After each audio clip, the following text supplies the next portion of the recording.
What is going on, everybody? I am your host here, Israel Rivera, with another edition, back with another edition of College Football Showdown. As me and Christian took a couple weeks off here, but we are back as the marathon continues all the way down. We are here, baby, to the most important part of the season, the college football semifinal in the New Year's Six. Part of the New Year's Six is the college football semifinal, but we got our New Year's Six bowls and we got the college football semifinal. We will keep it a little short and sweet here today, as we usually talk about top 25 rankings and Heisman Trophy winners. As we'll probably give a little shout out to Jaden Daniels for winning the Heisman Trophy. But here with my main man, Christian Simpson, here from the Daily Blitz.blog. Please like, share, and subscribe to the podcast here at Prime Sports World. And in case you missed us, you can catch us on all streaming platforms where podcasts can be heard. Christian, what is going on, my man? I know you fresh off of just doing a couple of your previews here. I am. So I know it's been a long night. Yeah, man. Look, it's no shameless plugs this week. This week, I'm giving winners. Okay. Look, normally I got y'all on the edge. Guys are always waiting, but we're gonna talk about, give a little breakdown of what's catching my eye in these matchups, because these are some really intriguing matchups. Alabama and Michigan, kind of contrasting styles of football. One team can run it up and down the field, and the other they like to use ball control and just be more physical and more man than you at the line of scrimmage. And then Washington and Texas, I think that's going to be a shootout. I think the ball is going to fly. These are two of the best quarterbacks in the country. And you also have two of the best wide receivers in the country, Rome Odunze and Xavier Worthy. And then don't forget the big guy catching the ball for Texas, Jatavian Sanders as well. So, yeah, I think the ball is really going to fly, and I can't wait to break them down with you. Yeah, absolutely, man. Before we start the show, man, I want to give a shout out. I'm wearing my hat here. Shout out to my alma mater, Northern Illinois, for beating Arkansas State 21-19 in the Camellia Bowl. Came down to the wire as a seventh-year senior. Rocky Lombardi brought home the W for the Northern Illinois Huskies. And I'll say this, you know what? I got to give a shout out because I'm in the Northern Illinois group. They always talk about, man, you don't ever talk about Northern Illinois. But I'll tell you this, man, that team started out a little rocky.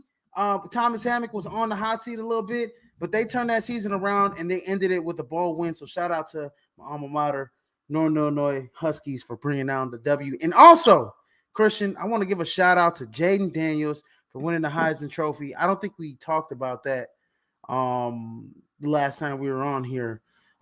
So I mean, the writing on the wall for him to get it. He was the best player in the country, and remember, this is an MVP award. You take him away from LSU, and they're not the number one ranked offense in college football. They averaged 47 points a game this past season.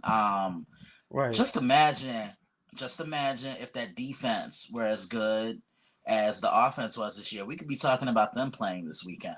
I think they would have been the best team in the SEC without question. I mean, their offense, it was Jaden Daniels, it was Brian Thomas, Malik Neighbors, just excellent football. He was consistent. He accounted for 50 touchdowns. And as a quarterback, if you account for 50 touchdowns or throw 50 touchdowns in a single season, you're getting the highest award, plain and simple. Yeah. Absolutely. You're getting the highest award. And I totally agree. I came on here multiple times and said that Jaden Daniels should be winning the Heisman. I mean, he's the closest thing that what we saw to like a Lamar Jackson, in recent years, and he won the Heisman. So big shout out to Jaden Daniels winning the Heisman this year. Is everybody on that as the finalist was Worthy? I believe it was Bo Nix, Marvin Harrison Jr., and Michael Penix Jr. They were all worthy of winning it, but the right guy took home the award. In my opinion, he's the best player in college football. But as we move on to the New Year's Six bowls, we have one that's actually going on right now, the Cotton Bowl right now, as number 7 Ohio State is actually up 3 points on number 9 Mizzou. It looks like Mizzou is pretty much playing most of their players. Brady Cook's playing right now, but on the Ohio State side, there's really, they don't have their guys playing. Marvin Harrison Jr. is not playing in this game. What's his name? The quarterback transferred out. Kyle McCord transferred out, so he's not playing in this game. So we're seeing a lot of Devin Brown in this game, a lot of Emeka Ukbuka in this game as well. He's got 3 catches already. So far, watching this game in the third quarter, it's a low scoring game. What do you think about this game? I mean, look, no Kyle McCord, no Marvin Harrison Jr., none of the other weapons. I don't even know if Cade Stover is playing, but they their defense has really carried them this year. Honestly, this is one of the better Ohio State defenses that I've seen. This is why Ryan Day went and hired Jim Knowles. He improved that defense last year. This year, I noticed they blitz less and they rush 5. They would rush 6, come out, 6-man defensive line, keep the linebackers back, play the safeties deep, playing man coverage underneath across the board. So I'm not surprised that this is low scoring. Your best player is not playing. But 44 yards passing for Ohio State. But then on the other side, Brady Cook with only 33 yards passing right now. This is my type of game, man. Ugly football. That's exactly what it is. Yeah, this is crazy. They're rushing the football a little bit better. Both teams are pretty much doing it all on the ground. Trevion Henderson already with 67 yards. Cody Schrader on the other end for Missouri, 47 yards. Brady Cook adding 43 yards as well on 14 carries. I think, honestly, I'm going Ohio State to pull off this win. I think they're just built to beat a team like Missouri. I think they're a little bit, stronger in the trenches. I think that defense is a little bit more stout than Missouri. Offense is. So give me Ohio State to win this football game and hold on a low scoring game right now. So next game we got on the slate, man. We have number 11 Ole Miss going against number 10 Penn State in the Peach Bowl. This game is, I'm assuming both these teams quarterbacks are playing. I believe Jackson Dart will be playing in this game. And then on the other end, I believe all Penn State's guys will be playing as well. Nicholas Singleton, Katron Allen, the whole defense. How do you see this one playing out here? It's contrasting styles of football. You look at Ole Miss, they're going to push that ball up the field, and I think they have one of the best backfield duos in the country. Jackson Dart, Quinshawn Judkins, he's a running back that doesn't get enough respect. I think he is as good as a Blake Corum or a Katron Allen, a Nicholas Singleton, a Travion Henderson, guys like that. So I think Ole Miss, they're going to turn this into a track meet, and they're going to force Penn State to jump out their box because think about it. Penn State, they've won games how? Controlling the ball, milking the clock, time of possession. They just don't have that prolific passing attack. And I hope they can recruit some guys because Penn State's a good team. They just always run into the buzzsaws that are Michigan and Ohio State. Yeah, one guy that we won't see for Penn State, who's a high draft pick, is Chop Robinson. He won't be playing in this game. Also, defensive end Cedric Johnson, who's supposed to be a first or second round pick, he'll be skipping this game as well for Ole Miss. But everybody else, I believe, is playing. Kalen King's playing. Adisa Isaac, the other defensive end, is playing as well for Penn State. And all the offensive players are playing in this game. I do think, contrasting styles. I do believe that both teams are a mirror of themselves. I think that when it comes to Penn State, I think the duo of Katron Allen and Nicholas Singleton, are something to behold. Quinshawn Junkins is a guy, like you said, man. He's a guy that can find the end zone. He's a hell of a player. Running the football, one of the best running backs in the nation. So it's gonna be an interesting game, man. When it comes down to it, I'm gonna roll with the Nittany Lions to win this football game. I think they're battle tested.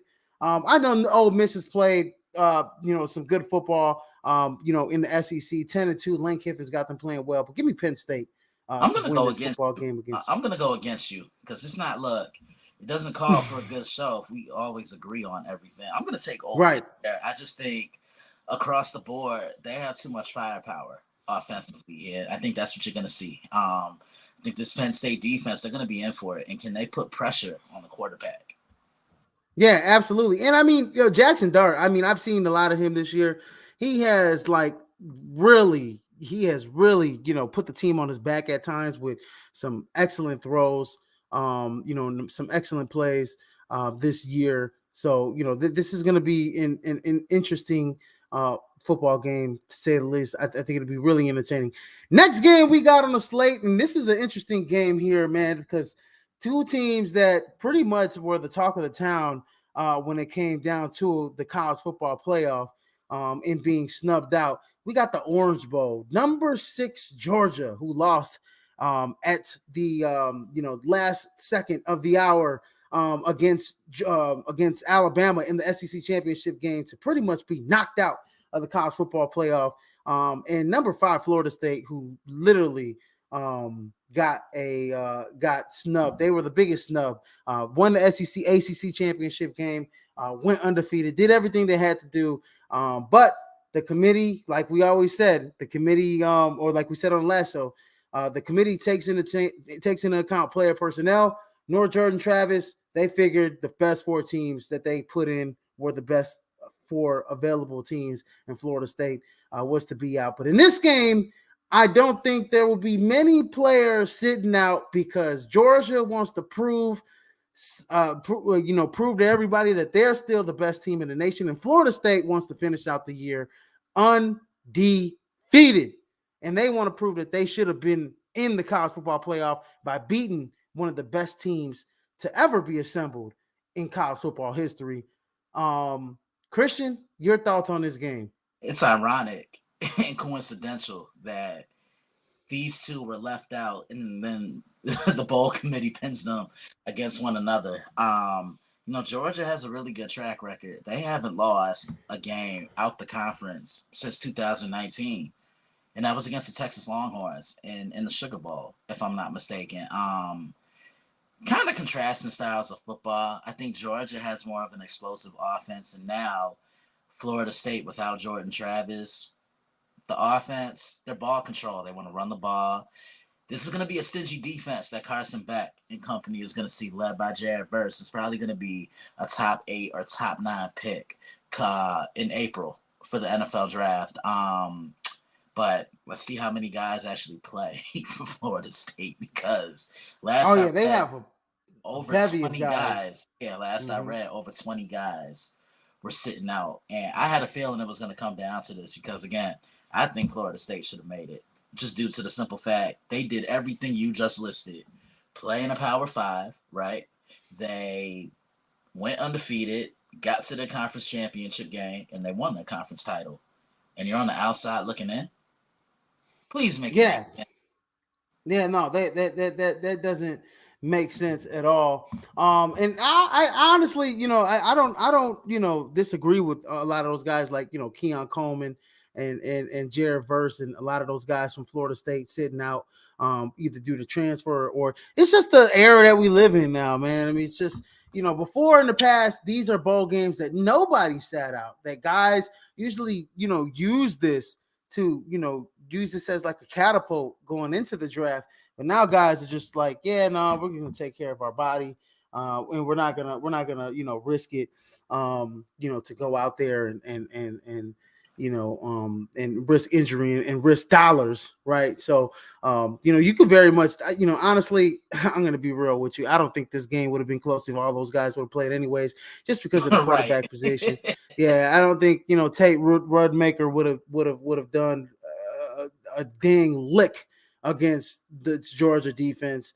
So I think Georgia's going to come out and pretty much dominate this Florida State team. But they had a good run, man. Florida State, I mean, if Jordan Travis didn't get hurt in a meaningless game, to play. And honestly, we're going to look back on this and say, we're going to, this, it could have happened. He could have got injured in any game.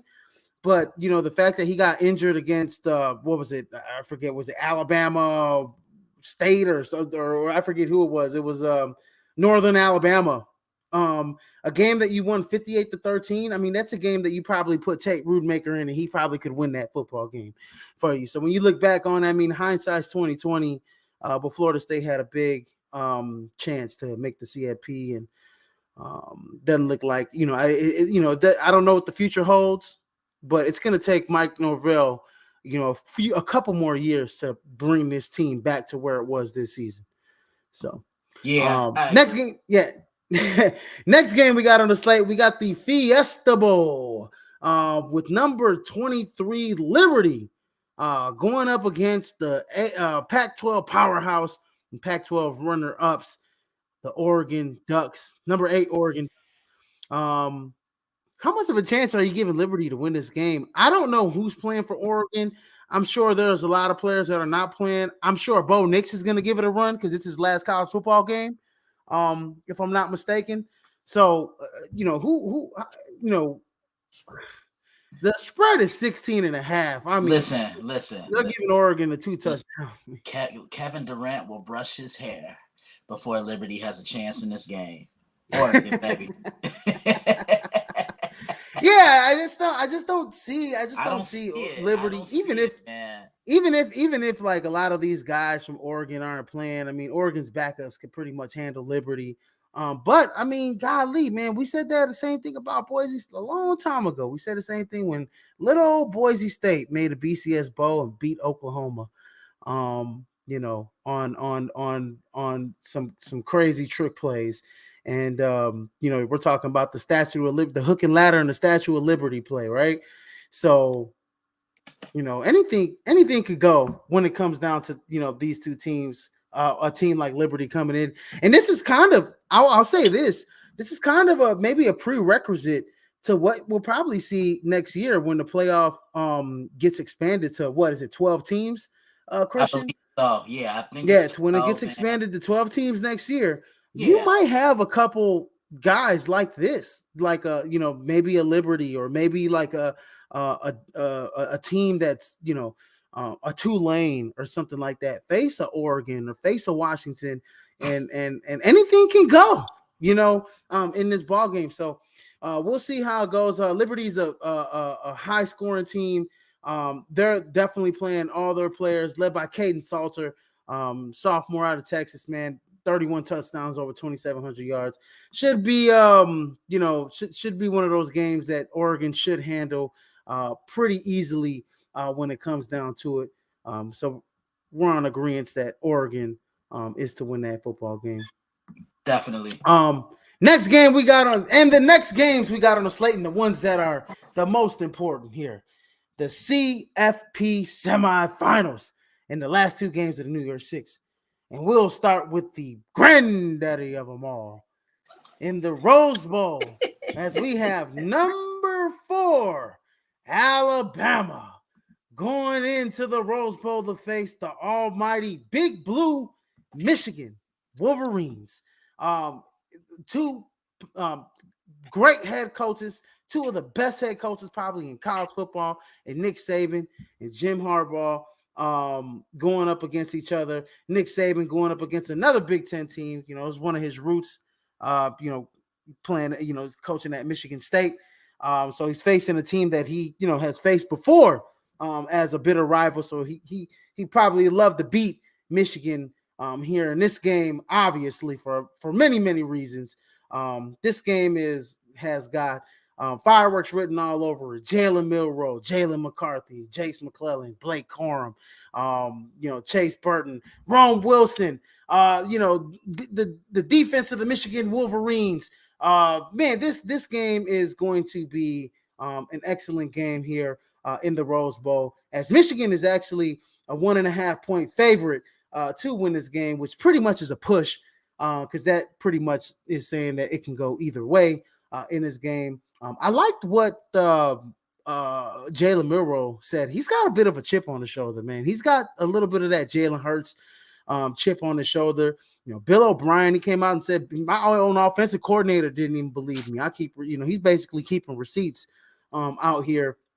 And it's something interesting because I wonder how that dynamic is with Bill O'Brien pretty much telling him that he sucks at quarterback, and the fact that and the fact that Jalen Milroe had to go through being benched and then coming through as a starter, and I mean it came down to the fact where it came down to the Milroe miracle down there in the Iron Bowl for them to be in this position, for them to get to the SEC championship. Well, they were already going to the SEC championship game, but them to set themselves up to be in this position to beat Georgia, to get into the CFP.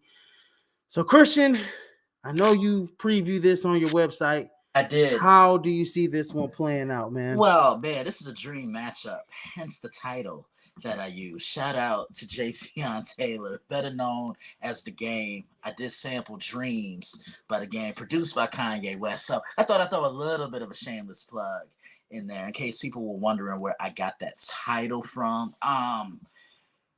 This really is a dream matchup if you think about it. You got two blue bloods of the sport, right? The winningest program in college football history against probably the greatest college football coach of his time in Nick Saban, and one of the best of all time. Michigan, they've been relentless this year. Look at everything they've been through. Battle tested, losing Jim Harbaugh those first 4 games of the year. He comes back. Then he's suspended the remainder of the year for the sign stealing scandal. Coach Sharon comes in, keeps his team afloat. But remember what I told you? Stop talking about it. Just be about it. You want to go and do something on the field for Coach Harbaugh? Just go out and do it. Don't come in with that us against the world type of mentality. But when I look at Michigan, they average 36 points a game, and it starts with the quarterback, J.J. McCarthy. But I look at the weapons that he has around him. Obviously, you have Blake Corum and you have Donovan Edwards, and they're going to get theirs. But, I'm looking at these trio of receivers. I'm looking at Roman Wilson. I'm looking at Cornelius Johnson. And then you have Colston Loveland, who I think is the X factor for the Michigan Wolverines in this game. The guy has so much wiggle in his game, and he's become more of an offensive threat for the Michigan Wolverines. And you know what you're going to get from them defensively. Now comes in Alabama. And look, they've been mentally tough all year. This is Nick Saban's least talented football team that I think he's ever coached. They don't have the star power like they had in years past. And let's say Jalen Milroe plays well from the first game of the year up until how he's looked to close out the season. We can be talking about him getting an invite to New York City for the Heisman. Terrion Arnold is my X factor for the Alabama Crimson Tide. He has to lead that secondary because this is a pretty impressive group of receivers that they're going to play against. I think the key for Alabama, you have to make this a track meet. You have to make this a shootout because force Michigan to jump out their box. Almost take a page out of TCU's book where they turned it into a shootout, and most importantly, they were more physical than Michigan last year. So if they can punch Michigan in the mouth early on and force them to try to climb back into this game, they have a shot. And that's what I think happens. I think Alabama wins this game. I say 31-24 Alabama. I think it comes down to the fourth quarter. Yeah, I'm actually gonna agree with you, man. I said it from the jump. I think Alabama, probably, if they win this game, I think they're the favorite to win it all. I think they're a team of destiny, but also I'll tell you something, man. Everybody knows who the Roadrunner is, man. And when it comes to SEC football, speed kills, especially at the college football level. I think this is going to be the fastest team these Michigan Wolverines are probably going to face this season. Different type of athlete down there in the SEC than it is at Michigan. But I mean, Michigan, obviously, I mean, the big blue blood has a powerhouse, is a powerhouse, but I mean, this is a little bit of the same team that, had to face TCU last year. And I think this Alabama team is a lot more physical than that TCU team. I think the key to this game also is to, pick your poison with Jalen Milroe, right? You want to contain him and not let him get out of the pocket because he showed you that. Yeah, because he showed you he can kill you with his legs. Yeah. But also, if you give him enough room, if you give him enough time in the pocket, he can also kill you with his arm as well as he's shown in the in the Iron Bowl, as he's shown down in the second half of the season. So what are you gonna do if you're Michigan? What's your game plan if you're Michigan, containing a talent like Jalen Milroe, who's been on fire in the He's second half of the throwing. season? And Yeah, my game plan is simple. We're gonna play wide nine. We're gonna have the two defensive ends kind of out. We're gonna contain his pocket, and he's throwing the ball over the numbers. Plain and simple. I would yeah, rather beat me from the pocket with his arm than to kill me with his legs. Because look, Izzy, the former player in me is coming out. I absolutely hated mobile quarterbacks, especially the ones that were yeah, shifty and quick. Like a Lamar Jackson. Like, look how he's able to make people miss in space, or even when he's moving with the pocket. You know what I'm saying?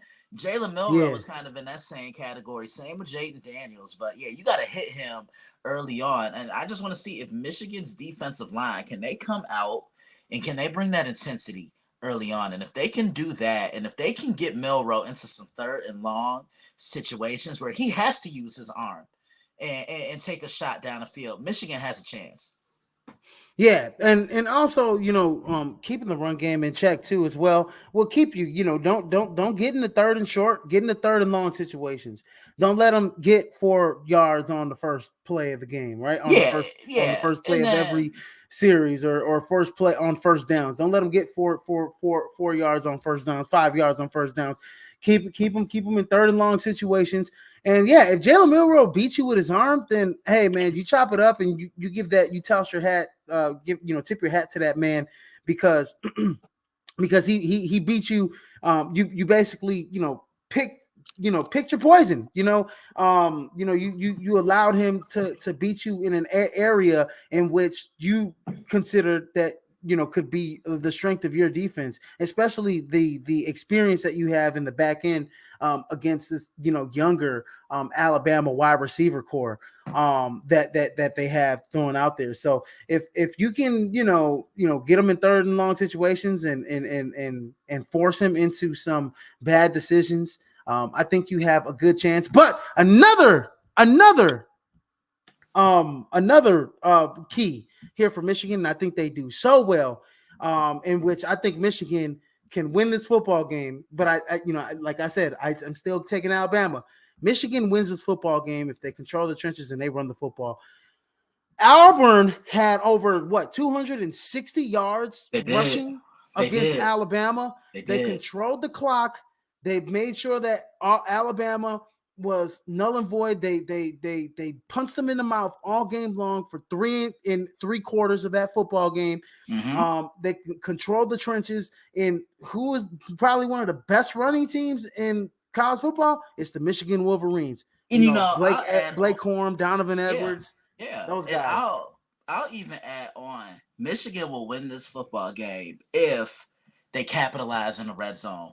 Because when you play Alabama, you can't beat them just kicking field goals. You gotta Mm. take advantage of the opportunities, and most importantly, to beat Alabama, you gotta play them for a full 60 minutes. You can't just play for a half and think you won the game. That happened with Tennessee earlier in the year. And then look at how Alabama adjusted in the second half. No team is better in college football at adjusting better than Nick Saban. Right. Yeah, absolutely. Absolutely. So I got Alabama winning this football game, but it's going to be a close one. 1.5 points is just as close as I think it's going to be. Christian has Alabama winning by a touchdown. I got him winning by somewhat of like a field goal, or 1 point, something where they pull out a rabbit out their hat, because I mean it's just been Alabama season, in the second half of the year. That's just the way the ball's been rolling for them. Next game we have on the slate, and it's the last game of the CFP semifinals. We have the All-State Sugar Bowl between number 3 Texas, the Big 12 champions, going up against the Pac-12 champions, number 2 Washington Huskies, and we have two all American quarterbacks here in Quinn Ewers and Michael Penix Jr. going up against each other. A great wide receiver matchup with Xavier Worthy, Roma Dunze, two really good running backs in Jonathan Brooks and Dylan Johnson. So I ask you, who do you see winning this football game? I know that Washington has kind of struggled a little bit down the stretch. A lot of close games. Utah was close. Oregon State was close. Washington State was close. Mm-hmm. Oregon was close. But the thing about Washington is they are always just the head of the competition in every single football game, and that is the makings of a championship team. Whenever you just raise the bar up just a little bit more than the other team is playing, I don't care how much of a close, game you win a football game, right? Depending, we thought they should have beat Washington State by more. We thought they should have beat Arizona State by more. We thought they probably should have beat Utah by more with, backup quarterbacks. We thought they should have beat USC by more than 10 points with USC kind of, pretty much wobbling, limping into the second half, after the first half of the season, right?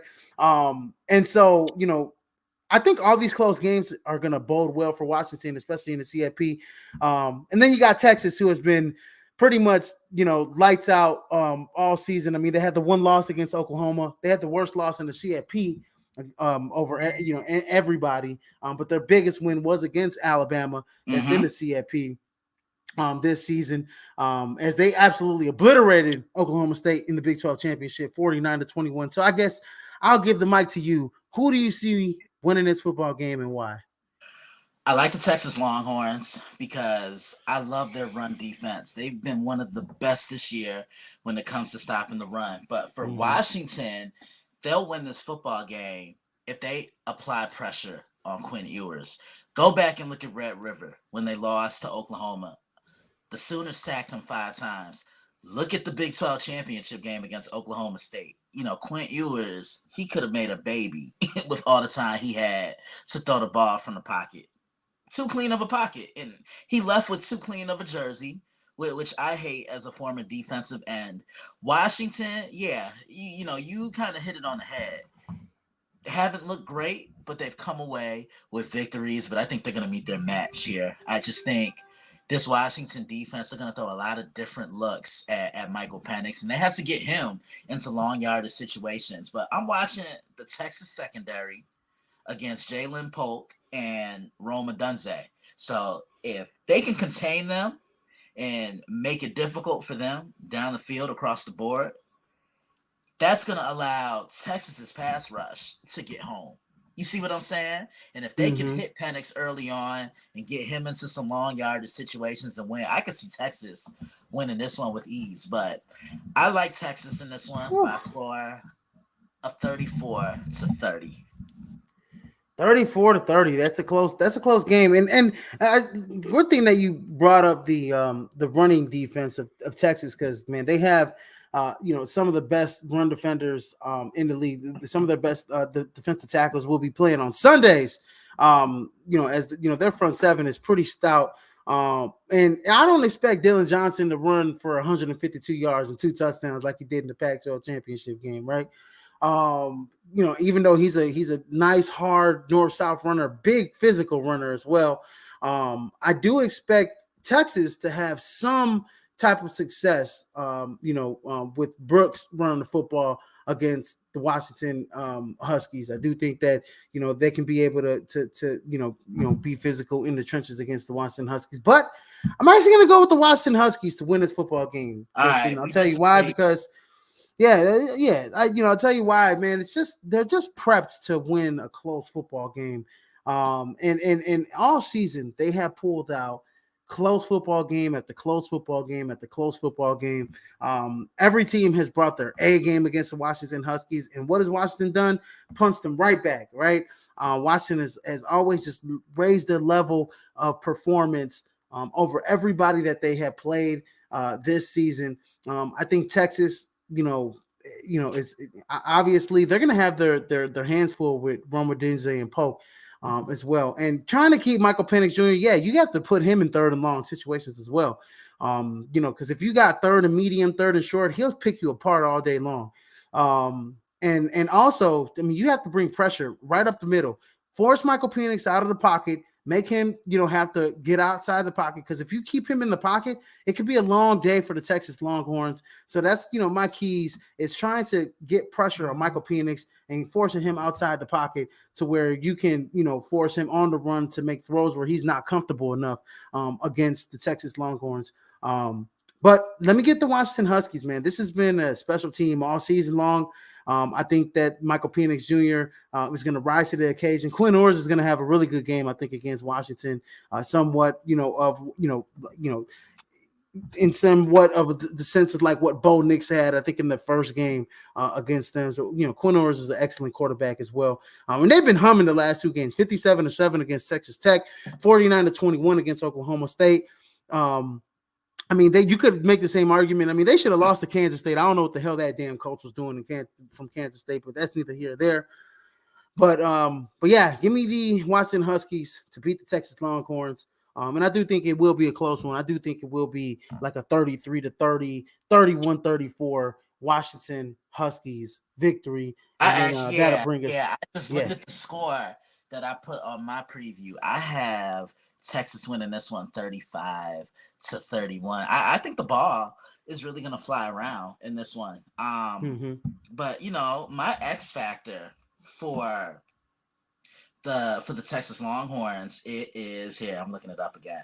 T'Vondre Sweat. He's the man in the middle of that defensive line for defensive tackle. Yep. But that's a big dude too. He's like 6'4" and 310 pounds, kind of like a Christian Will always say about those interior defensive linemen, Izzy. They're the guys who make it easy for everyone else to roam around freely to the football, because they command so many double teams and triple teams. And what's that mean? Those linebackers can play from sideline to sideline. Those pass rushers on the end, they can get home to the quarterback. So, yeah, watch out for T'Vondre in this one. I think he's going to leave his mark and make an impact in this game. And, yeah, I think we're going to get a repeat of week 2 for the Natty, Alabama and Texas, and that's what Saban wants. But I will say this though. The winner of the Rose Bowl will win the whole thing.